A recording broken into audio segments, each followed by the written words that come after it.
ये speech therapy room है और आज हम रेखा गुप्ता मैम के साथ हैं। तो मैम, आप कैसे इन बच्चों को ट्रेन करते हो?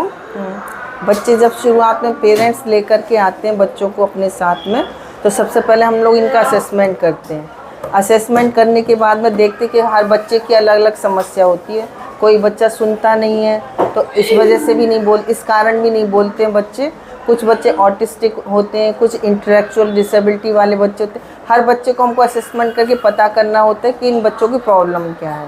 जब उसकी प्रॉब्लम पता चल जाती तो उसके बाद में हम लोग गोल्स बनाते कि हम बच्चों को क्या सिखाना चाहते हैं और कहाँ से शुरू करना चाहते हैं। जब गोल्स बन जाए फिर धीमे धीमे हम हमारे बच्चों को इंडिविजुअल भी और ग्रुप में भी इनके साथ काम करते तो बच्चे अधिकतर सीखते ही हैं। तो मैम, आपको कितना टाइम हो गया यहाँ पे काम करते हुए? मुझे यहाँ पर काफ़ी साल हो गए हैं। मैंने जब ये सेंटर बना था तभी से मैं इस सेंटर से जुड़ी हुई हूँ। मैम, ऐसी क्या चीज़ है जो आपको इस सेंटर से जोड़ी रखती है?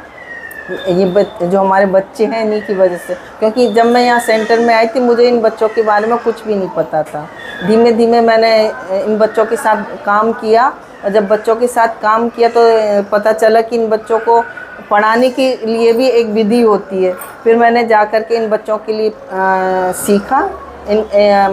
वैसे मैं स्पेशल एजुकेटर हूँ, है ना। तो मैंने दिल्ली में जाके इन बच्चों को पढ़ाने का कोर्स किया पूरा।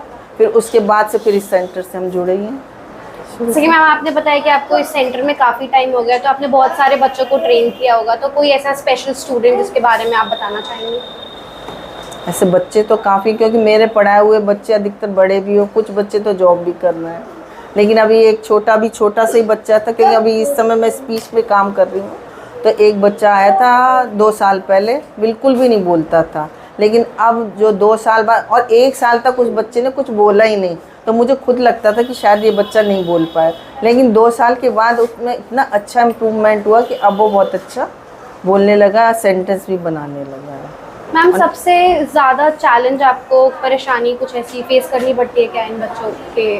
नहीं, चैलेंज तो है ही। हर बच्चा अपने में एक स्पेशल है और हर एक बच्चे के साथ चुनौती भी है और काम भी करना। उसके बाद से ही बच्चा बहुत सारे मतलब क्या कहना चाहिए हरकतें करने लगता है। पेरेंट्स को उनकी जो बच्चा कर रहा है उसके ऊपर हमेशा ध्यान देना चाहिए कि बच्चा क्या कर रहा है। और जब अगर लगे कि बच्चा सामान्य बच्चों से कुछ अलग कर रहा है तो तुरंत उस पर फोकस करना चाहिए और डॉक्टर को जा कर के दिखाना चाहिए। क्योंकि जब डॉक्टर देखते तो डॉक्टर बताते हैं। क्योंकि अधिकतर क्या होता है कि पेरेंट्स कहते हैं अच्छा थोड़े दिन बाद, थोड़ा जैसे अगर बोलने के संबंध में के तो बच्चा सोचते कि थोड़े दिन बाद बच्चा बोलने लगेगा।